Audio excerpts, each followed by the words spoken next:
Hello, everyone. Good morning. Shelley and I are so pleased to be here, and we're so pleased that we've been able to meet with many of you. You're great leaders and great collaborators, which makes you the perfect audience to share our latest research. Yes, absolutely. Happy to be here. Thank you, Martha. And thank you. So Martha and I partnered to connect with workers from diverse industries and roles to get a sense of their perceptions and how those sentiments are shaping their professional lives. The study is called the Worker Identity Research Collaborative, or WORK, and the findings probably validate patterns that you're already seeing and things you're trying to metabolize in your organizations today. Yeah, through work, we identified 4 territories that we hope will help you better understand and support your workforce.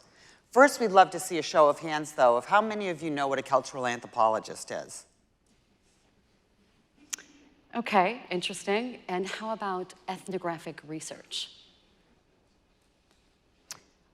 Okay, that's interesting too. I'm happy to see. I'm happy to see there is some familiarity in the room. Even if you have no idea what these areas of expertise mean, don't worry, you're not alone. My parents actually had no idea what it was that I did. But in their spirit of radical honesty, when people would ask them, they would say, we don't really know what she does. We know that she enjoys it, and we're extremely proud of her. And that was always good enough for me. So for those of you wanting a bit more detail than my parents really required, I'll give you a little bit of an overview. As a cultural anthropologist, I focus on the complexity of the human experience and how it influences the way we work and how we live. And that means examining things like values, norms, rituals, beliefs, and practices, the stuff of culture, and how it shapes how people view the world and act on those views. At ADP, these insights help guide our ecosystem of products, services, marketing, and brand. And partnering with someone with Shelley's experience has really helped enrich this work. Thanks, Martha. I feel like I've been very lucky to collaborate with Martha and ADP. It's a meaningful thing to sit down and connect with people regarding their livelihoods because it's such a deeply pervasive part of our days and our lives. And it's an incredibly important time to examine how people's relationship with work is changing. As one of our esteemed colleagues put it once, our goal is to see people on their terms, not ours.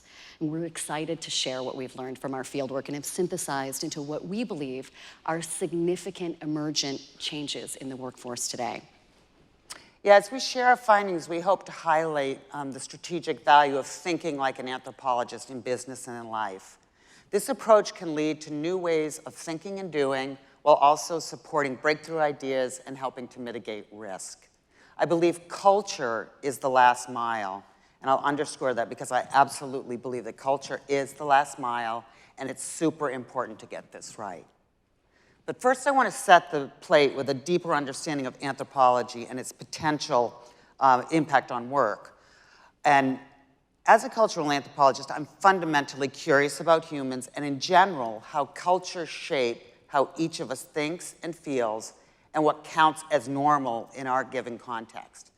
Today, we're seeing globalization fueled by technology.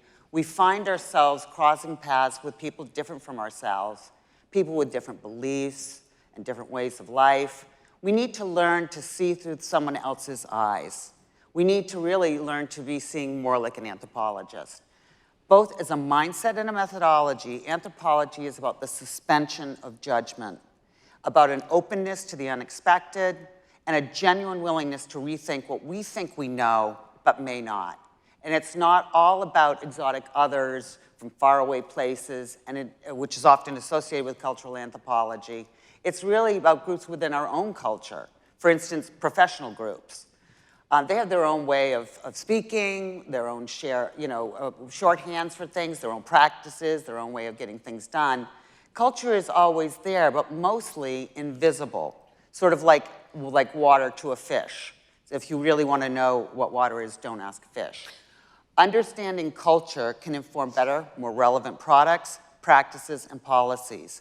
But context is key. No one lives outside of context.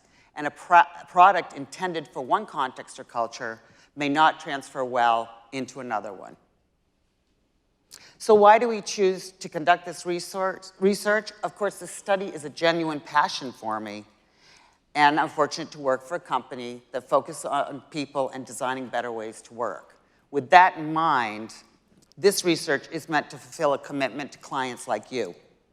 As part of this commitment, we felt it was important to expand and deepen our understanding of what work means to people and how it both fits into and shapes their lives, hopes, and communities. And by extension, work, right? So things have changed in the world, and by extension, work has as well. So this is a really great time to be investigating this topic. Anytime you have change, that's worthy of study. Ethnographic research, which is a contextual research tool where you spend time with people in the places where the things happen, right? That's actually it's a really important time because it actively looks at these layers of contextual change and takes little, if nothing, for granted. The world and the people in it are very different than we were a couple of years ago. And our research starts a conversation on how this is playing out on a practical level, on how the way we work is different. Lockdowns have nudged us towards new routines, new rituals, new habits, as well as the larger forces of the change at work, right? Shifting economic sands, new tools, new technological advances. These things are rewriting how we see employers, ourselves, and our value. And there are several compelling concepts that businesses use to describe the dynamics that govern our new normal. One you might have heard of that's recent is BANI, right? Which is an acronym that stands for the perception that the world is brittle, anxious, nonlinear, and incomprehensible. If you distill this, this is about our relationship to the unpredictable and to crises. The call inherent in defining BANI as the new normal is for much more sensitivity and much more responsiveness among business leaders and organizations, right?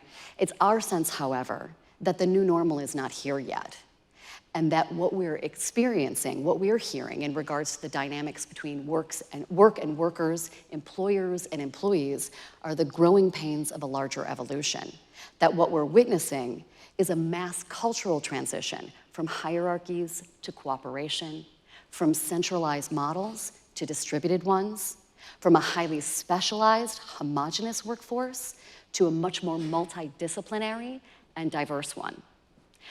What's meaningful about this framing is that it relies less on a dim view of an increasingly incomprehensible world and more on the idea that transitions are visible, right? They're understandable, and we get to define how we respond in a way that matters.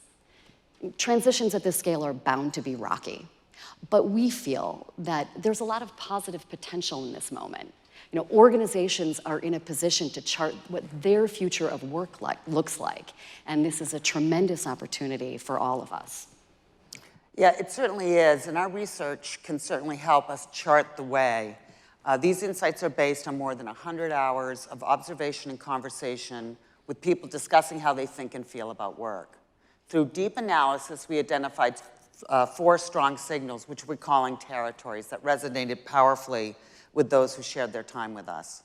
Layered within each territory are additional insights related to the overarching theme. So the 4 territories we want to call out are time, or who owns our days, risk,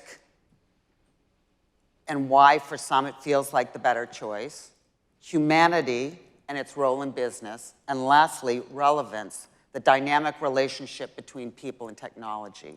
We'll take you through each of these, and then Marcella will lead us through a deeper Q&A at the end of our discussion. So first I want to talk about time. Crisis is a focusing mechanism. The last several years marks a time of simultaneous pause and acceleration. Acceleration in the adoption of digital tools, flows of knowledge, and data-driven decision-making, and pause in the form of self-reflection and personal recalibration. Based on our research, we found that people want to work, but want more ownership and agency over their time. Not to work less, but so they can have a fuller tank for their work and be more engaged. Imagine for a moment what it felt like when you last wore a pair of uncomfortable, tight-fitting shoes. Incidentally, I hope none of you are doing that right now.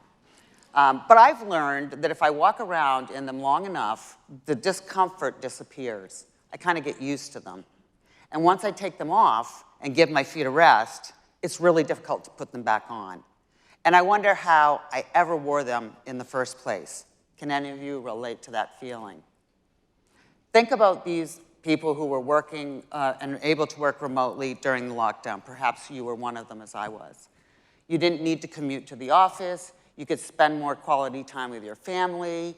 You might have been able to run errands, during the day if you needed to.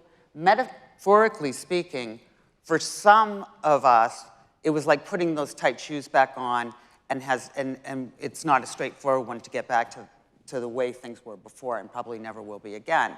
So without a doubt, expectations around where work happens and what constitutes the workplace have changed and will undoubtedly continue to change as technology changes. This marks a cultural inflection point we will continue to monitor.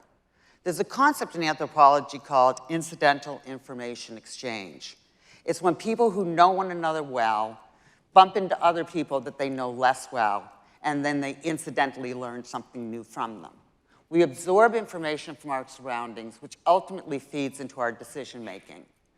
During lockdown, in the midst of loss, uncertainty, and fear, people started to reflect more self-consciously on the non-renewable quality of time and how they personally were spending their time. This in and of itself isn't especially surprising. What we found more compelling was how the scarcity of time intersected with ideas around personal identity and agency. I'm sure you've heard of quiet quitting, about the desire of greater flexibility, about burnout and the importance of wellness. One area where you might be less familiar is related to how people want to be seen and how they want to show up at work.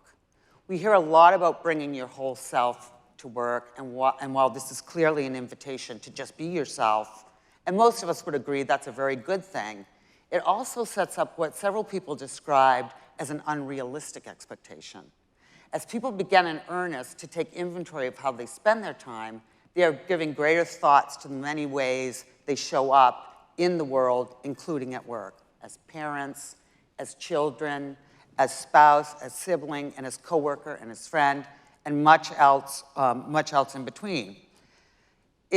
Our time then is pulled in as many directions as we have identities. Ask yourself this question: do you bring your whole self to work, given the range of identities you embody and maintain? Instead, throughout our research, it became evident that people wanted the freedom to curate which authentic parts of themselves they chose to bring to work. So next, we're going to talk about changing aspirational models for how we go about building careers and cultivating our potential, and why embracing risk is a really important part of this calculus. And I think first, our trust mechanisms have shifted.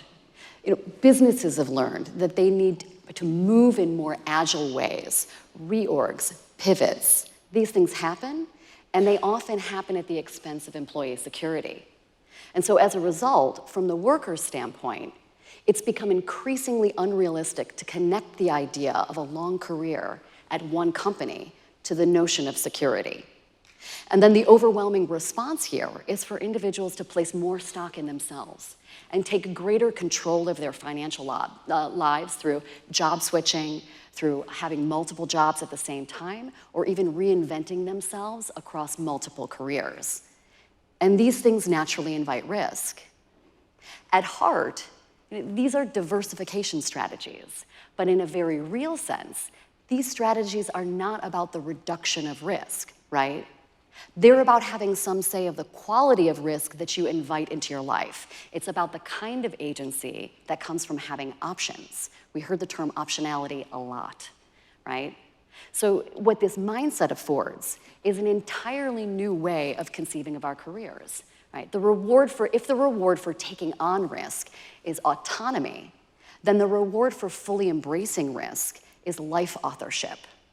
When workers talk about their experience and their expectations of their work lives, they express those realities with more ups and downs, sure, but also more lateral moves and also more intuitive leaps.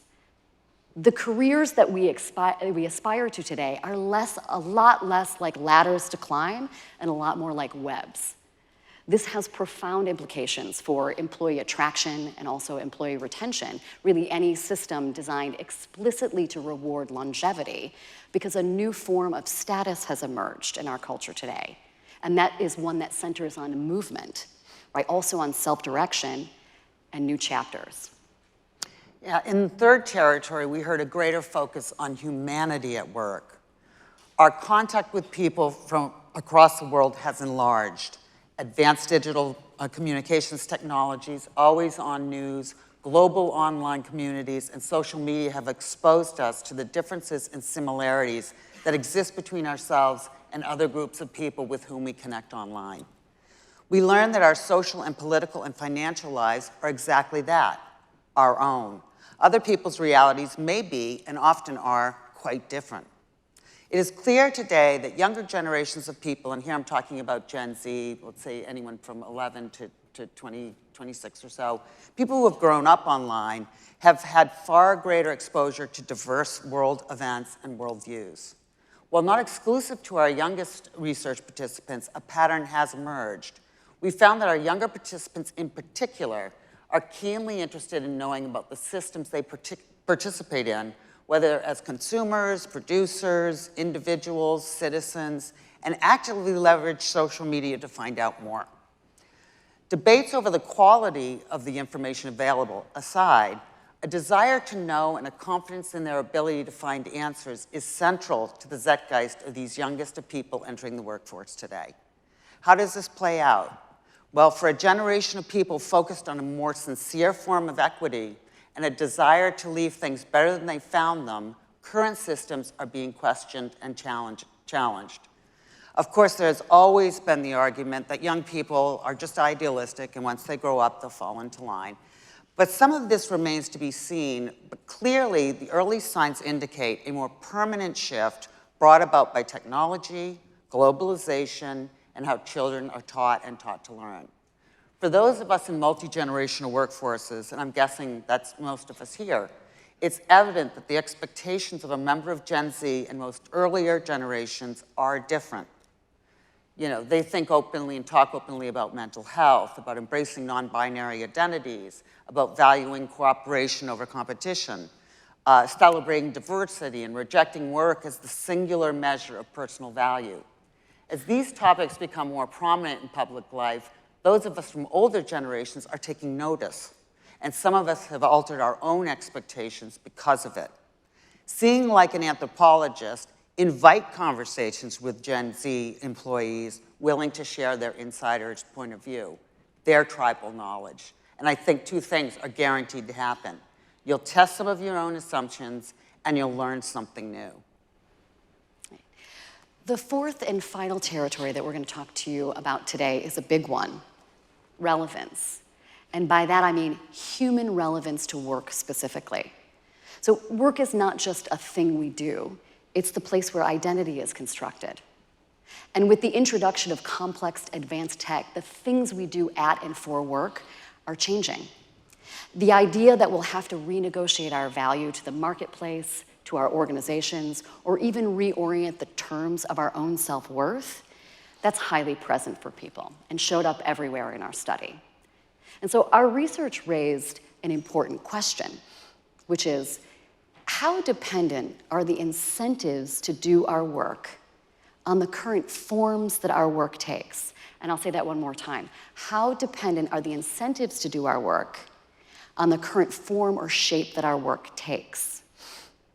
So, when I say incentive, I don't just mean pay and benefit packages and things like that. I mean the personal reasons we have for doing the work that we do. So I want you to consider the journalist and everything that you know about what might draw someone to the field of journalism.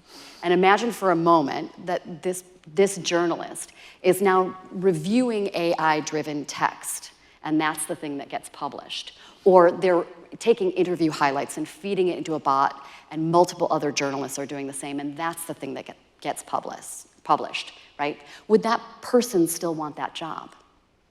The answer is unsurprising. Incentives are heavily tied to the form that work comes in. And so what we observed up close in our study is a phenomenon of unrest resulting from the downward pressure that advanced tech exerts on workers and livelihoods. And by downward pressure, I mean when tech redistributes the work that humans do and gives it to a machine, or in some other way levels or changes the playing field in which your work gets done, often the pattern we see is this. Jobs previously seen as a career, right, this meaningful thing as a career, those things get pushed down to the level of a job, right, just a job. And then jobs, well, interestingly, those get pushed down even further to start to feel like just a bundle of tasks, right, where the incentive structure for the worker is how easily that work can kind of flow into your day and your life. Now, some businesses, many of them, and this is increasing, have staked their entire model on this kind of work fluidity. But I imagine that the people in this room are generally interested in a more engaged and a more committed workforce. So I want to mention one other thing. Running alongside this phenomena, we heard workers spend a lot of mental energy on figuring out how to get to their why in work, right, in that world of work for themselves. And that has been very empowering for many. But it's also a signal of the rise of what's being called purpose anxiety, which is this growing anxiety to achieve the marriage of work and your calling. The workforce that we have today is experiencing the collision of these two things, right? This pressure to have a calling, and then this downward pressure on the incentives to perform work that has had some of its value siphoned off because of tech. And then the implication here is that this creates a burden on workers to either, one, readjust their entire identity inside work that looks very different than what attracted them to it in the first place, which is really hard to do, or two, somehow locate or invent something else for yourself entirely. And those are the reflexes, right? Both of these are attempts to reclaim your sense of relevance. We see this as an opportunity for businesses, particularly businesses who are really invested in a more sincere and collaborative and dynamic workforce that they engage in, right? People are captains of their why, but organizations have the power to constructively shape the what and the how of work in more novel and more empowering ways than we're seeing right now. And technology can support that. So at this point, thank you for hearing all of our findings to this point, but I would like to invite Marcella back on stage to lead our Q&A. Thank you. I think I'm probably one of those aberrations that couldn't wait to get back into the pointy shoes. Like, don't take me out of my shoes. I love them. Thank you so much. Thank you. Cool. All right. Thank you for sharing your findings. I'd love to take a step back and connect it to the data.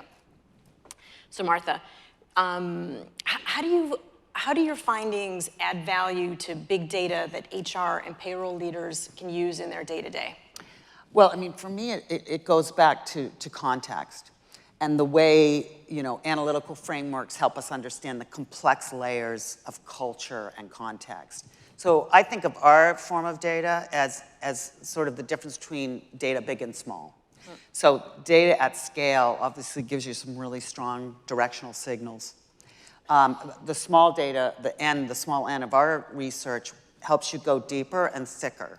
So it gives shape and stories to what might otherwise be important statistics, but with a story behind it. So I think the two work together.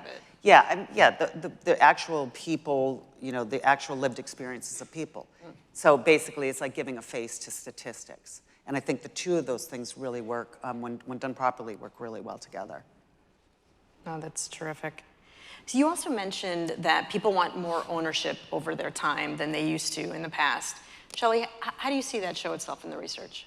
Yeah, in a couple of ways, right? One way that we saw this play out is if you take into account remote work, right? And for many of us, that was our reality, and as was the pluses and minuses of doing much of our work over Zoom. And when that happened, I think we got this sensibility of this more full life that people were living. We got to see people's kitchens and how they were managing home life and children, right? we're also hyper aware that our colleagues can also see us doing the same thing. And so with that, I think we were given a much more tangible regard for how to navigate what are multiple and competing priorities. And that's not a new thing, right? That's fairly evergreen. But I think what happened is with that tangible regard, is that we started to give each other a little bit more grace around flexibility and fluidity. We're not just seeing people, right, present their professional selves in a workplace setting. And so while that, so what we're getting is a little bit more permission to acknowledge that we need to navigate those things, and we're seeing a lot of social grace around that. It hasn't quite gotten to the policy of in organizations yet, but I think it's just a matter of time before the social graces that we're offering to each other will move into the policy space. I think it's a beautiful way to put it about grace, because I think, pre-pandemic, people would have been embarrassed if there was a dog barking or a child crying when they were on a conference call, but that's just life, right? So I think it's a really nice way to put it, that we're giving each other grace. I mean, I think that's one of the ironies of this coming together of tech and people. It was the tech that actually enabled that view, right? I mean, so it's like they're kind of coming together in that way, and I think there's a lot of those intersections that I think will be really interesting to trace. Yeah. There's been a lot of discussion on the topic of burnout. What kind of stories did people share with you? Well, I think, unsurprisingly, wellness was top of mind to a lot of the people that we spoke with. And I think the message that we got was really clear that, employees' care has to really come across as genuine. Anything short of that, is going to create, opportunities for criticism. And there's lots of amplification of criticisms, as well as this, amplification for praise. And I think company leaders and decision makers are perfectly aware that, taking care of wellness is super important obviously, to our shared humanity, but it's also a sound business approach. And we hear that all the time. And I think a lot of us are experimenting. I don't think anyone's got the answer on that. If I did, I'd be more than happy to share it with you guys right now. One of the stories that I think really illustrates how, what I think can go wrong is from a doctor that we spoke with who was in his final year of residency, and he was saying, every Friday at 4 o'clock, the organization would set up, a wellness seminar. And he said, if they really took, care of me as an individual and understood what my wellness needs were, they would understand that I want to sleep after a 100-hour work week, and I want to go home and spend time with my family. So there's a miss there, and I think and I think genuinely people are trying. I just think it's, we're working on finding the right fit. No, and it's a great example where it was the best of intentions, right, but without understanding what the other person really needed or wanted. Yeah, exactly. Yeah, and I think what we get into there is this idea of kind of personalized and tailored forms of looking at wellness. There was another example of someone, I think when we think about our doctor who was in his final year of his residency, that's super intense work. We saw other examples of people who are really attracted to intense work. That's where they found stimulation. So I think there's this reflex to imagine when we think about designing for wellness programs and helping people with burnout management, that we need to dial down the intensity of our work, but we just didn't find that to be true. So I think what the potential conclusion is there is that it's not just about looking at very highly tailored, individual, personalized forms of helping people manage burnout. There are probably these finite blocks of ways that people work. And you can probably think more sensitively and more expansively about how to design for that. For instance, Lara, I was one of the participants I was just referring to who also was really attracted to intense work. What she does, her strategy, is she has what she calls her own personal regenerative economy, where she'll go in and be the COO of a startup, right? And then take a break and go back and restock and then go in for the next thing. So I think that there are probably more interesting ways to start to think about helping employees manage that. She's also the one that mentioned wintering. Yeah. You the know, and Catherine with her, Magle. and and using that story about her grandfather who was a farmer, and she learned from him that, every other year you have to lay the land, fallow in order for it to grow better and create better yields later on. And I think, the wintering was like she had those mini retirements, Yeah. which Yeah. she called like these wintering opportunities, just to sort of like chill out and then get back at it. So she's chosen a career path that's much more about, she's a consultant and works for the people that she chooses to when she does. But she's made a conscious decision to have these like mini retirements as wintering, as opposed to waiting until, she's at retirement age. She's doing it now. Right. And I think we're just at the beginning of people really thinking how to be more intuitive about how to build strategies for themselves, and are definitely looking for organizations to respond in kind. No, that's interesting, right? As you say, like the personalization of it all. So it's not, you can't make sort of broad-based assumptions about what would be sort of the right thing for each individual. So shifting gears a little bit, so how do you see the concept of loyalty changing, and what can employers do to respond to these changes?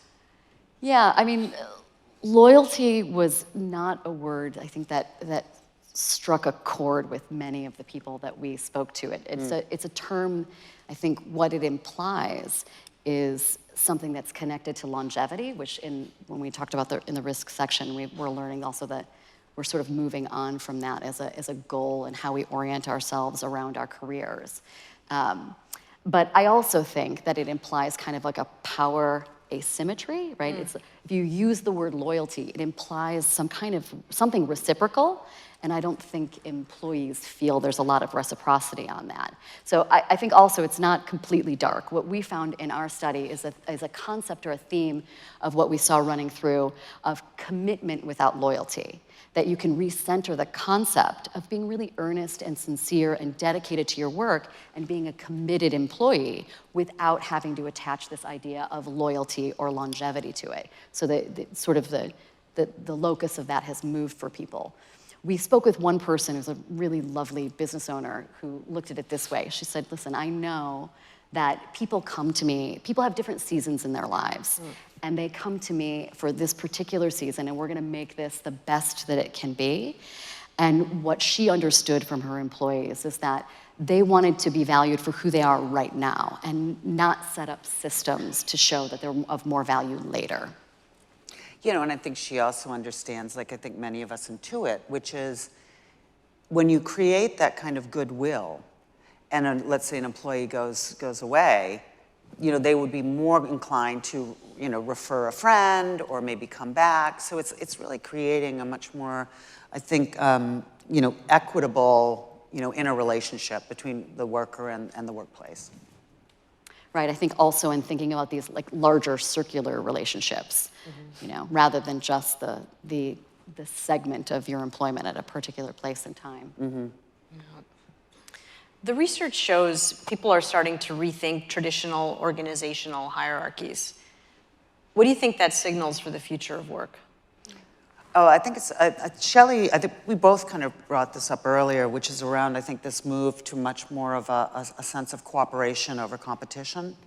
And I think that, one of the things that seems quite clear to me is that a lot of us continue to sort of hold on to management models that really came out of the Industrial Revolution, right? When sort of, span of control, chain of command, the efficiency of the distribution of resources really, was best served, I suppose, with some of these more, these models of hierarchy, right, to keep track of everything. But now as people are working in different places, they're working with different tools, they're working with different people from time to time, they'll switch projects. Of course, we know that the team's becoming really the center node of a lot of this activity. But it's really about, it's really more about the distribution of ownership of things, right? It's the like, I have, I'm an owner of projects that I work on. Shelley's an owner of projects she works on. You're an owner of, so instead of like sort of having this, again, it kind of goes with this the hierarchy of loyalty. It's like, you're basically saying, okay, not perfectly flat, because I think there are advantages to having a structure, but I think diminishing the sort of that really tight You know, I can't do anything without talking to my manager, sort of thing. So I think we're going to see more of that. I think, and I also think that that's part of the friction that has occurred, I think, between some of us who are not Gen Z, and if Gen Z people who are working for us, and you feel like, oh, they want me to do their job for them. Why are they coming in here and asking me to do the stuff? You know, and there's this sort of like, there was, you know, an article around how, you know, Gen X is afraid of Gen Z. Part of that is not because they want me to do the work for them. Part of it is that's the way they've been educated. Yeah. And that is not an education based on I'm watching the teacher at the front of the room. It's an education based on I'm going to go find this information for myself, and also bring in other people to cooperate with me. So I think it's a deeper move, and I think it's a mindset change. Okay. Let's talk for a moment about your findings on empathy in business, and how is that articulated? Yeah, I mean, this was talked about quite a lot. Like, how do you figure out how to structure or make sure that your business is operating in a way that is truly and deeply empathetic, right, to the people who make up, you know, that organization. And one of the stories that came out of this, it came up, an executive was talking about how on the one hand, she saw that her company was actually placing in empathy, like KPIs for empathy, alongside the traditional KPIs, right? Those more hard metrics around numbers and hard metrics for performance. And how much credit she wanted to give the organization for doing that as an overt recognition of the meaning of empathy in business. But within the same breath, she said, you know, there's probably also something really problematic about that, or that you have to make it a metric, because there's a difference between an internalized cultural value on how we behave towards each other and how we see each other, and something that you're sort of judged against and paid for, right? So what we're hoping is that when we start to think about how to bring empathy more closely held in the cultures of our organizations today, are there some sharp thinkers and doers out there who can move beyond sort of maybe this lower hanging fruit of simply making it part of the metric system, right? Yeah. How do you think about structural empathy, right? It's super interesting, right? Because, you know, the reaction is always to say, or I think the idea being that if you don't measure it, then how do you know if you're succeeding in it? Or that you won't actually deliver if you're not measuring against a metric. But empathy would be a very difficult or very tricky thing to try to actually measure. So right. It's not exactly intuitive. That's one of those, you know, those really difficult, it's like a conundrum, right? I mean, if employees know you're, like, I'm measuring, you know, Martha's empathy level, and it's sort of like, it doesn't register well. I mean, it comes from a good place, right? Right, The idea is we absolutely. want to drive more empathy Totally. in business, so it's certainly coming from a good place, but I could see where it would be a bit counterintuitive. Right. And I mean, I think for us, and I think Shelley will agree, is that we heard a lot more about, you know, what empathy wasn't more than what it was. I mean, I think it's easier for people to speak to those things in that way. And, you know, this whole idea about, you know, initiatives for empathy building, which I think is important, they're important, but it's really about how you measure them, because in some respects, I feel like it really misses the human point, right? The human point of being empathetic, as opposed to the sort of prescribed point of being empathetic. Yeah. So this topic of humanity and business also raises, of course, questions about ethics. How is that playing out with job seekers? Well, you know, as I mentioned before, I think Gen Z has a particular interest in systems and understanding the systems in which they participate. And I think for them, really this idea of corporate citizenship matters a lot. And I think they get more information about the people that they might potentially work for. They seek this information both as employees and as consumers. And, you know, I think it really matters to them who they choose to spend their time with. Yeah. Absolutely, right? We did hear that over and over again, is that people are really looking for organizations who have a value system that line up with their own.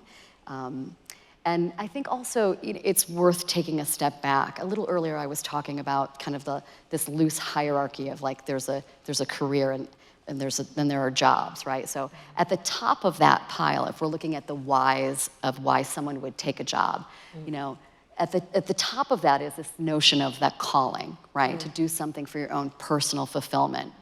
And then below that is this idea of a career, which is this aggregate of your job, you know, really meaning something that you deeply, deeply identify with.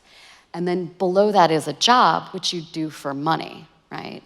And so when you overlay that to this job-seeking moment, and people are looking at organizations and trying to understand and unpack, do they walk their talk? You know, are there value systems that seem, you know, not only lined up, but contradictory? To try to land the point, what I mean here is that if people are looking to be aligned with organizations, and they're looking at an organization that doesn't quite kind of pair up with what they're looking for, they're much more likely to slot you in the job category, right? It's a much more transactional relationship. And it's just like talking, you know, to a person. If you feel like we're kind of, maybe you don't know where I stand, or you're not sure about how you feel about my stance, you're gonna hold a little bit back. Yeah. And so I think that's what we're seeing in this space. Yeah, and I mean, I think we've also discussed the fact that, you know, for some people, a job is great. A job, I'm doing this to get paid. That's great. I think a lot of us impose, or at least I have imposed, like an assumption, like, oh, we all want to have like a job where we feel it's a calling or we feel it's meaningful. No, some people are really, they know what they're doing. They know what, you know, they know what they're getting paid, and that's what's important to them. So I think it's, you know, I think it's important to sort of break down what the tenor, the emotional tenor of those different categories of work are too, which we try to get into, I think, in the report. Yeah. I mean, I think, you know, what we're talking about there is people are crystal clear when that's their personal sense of alignment of why they're taking a job, and there's a lot of integrity in that. Yeah. But I think there is still something like, you know, if organizations want to have relationships with people that are more than transactional and give people a platform and a space to enact their calling, right, to really have rich careers, then you have to look a little bit more about where we're headed in terms of ethics and equity and things like that. Absolutely, and I think organizations know that that information is readily available. So, absolutely. All right, this is the last question. You've said that there are ways that business people can learn to think more like an anthropologist. Where's the best place to start? I mean, I think it's, the basis of it all is to start with the human resource of curiosity and care, you know, and attentiveness, right? To pay attention, to see, and to be seen. I think that those are key. Yeah. I mean, the way that I think about our work is it's sort of set up on a continuum, right? That curiosity, the kind of curiosity that Martha's talking about, is actually the opposite of judgment. And so it's my job as an ethnographer, who's the person who goes in and interviews people and tries to make sense of these patterns, these large-scale cultural patterns, is that you have to kind of take that moment to suspend judgment and live with people's realities, even when they're uncomfortable. And then you can go in and make decisions that are better for everyone. No, that's great. I was just thinking when you said, you know, the curiosity being the opposite of judgment, and yesterday Maria talking about how curiosity breeds innovation. I think curiosity is a word that we've heard a few times in the last couple of days, and it's a great way to sort of think about the world of work and how we approach the workers. Yeah, I mean, I think it was Mitch Spivey who was talking about, you know, adopting the position of like, I don't know, and there are no dumb questions. I mean, for me, that like, I was like, oh, great, he's really teed this up really well. And, you know, and actually Sebastian as well was talking about, you know, it's okay to be uncomfortable. It's important to throw, because that's where change happens. Like, I couldn't have agreed with that more. You know, I think being able to see the world through somebody else's eyes, I think is absolutely critical, or at least practice it. I mean, you know, none of us are great at it. I make mistakes all the time around that, but it's just it's a practice. And then I guess finally I would say, you know, it's important to listen for the unsaid as much as it is for the things that are said. Because I think there's a lot that goes on in the silences that we don't think to pay attention to. No, that's great. Really terrific observations. Thank you so much. Thank you both. Thank you. Thank you.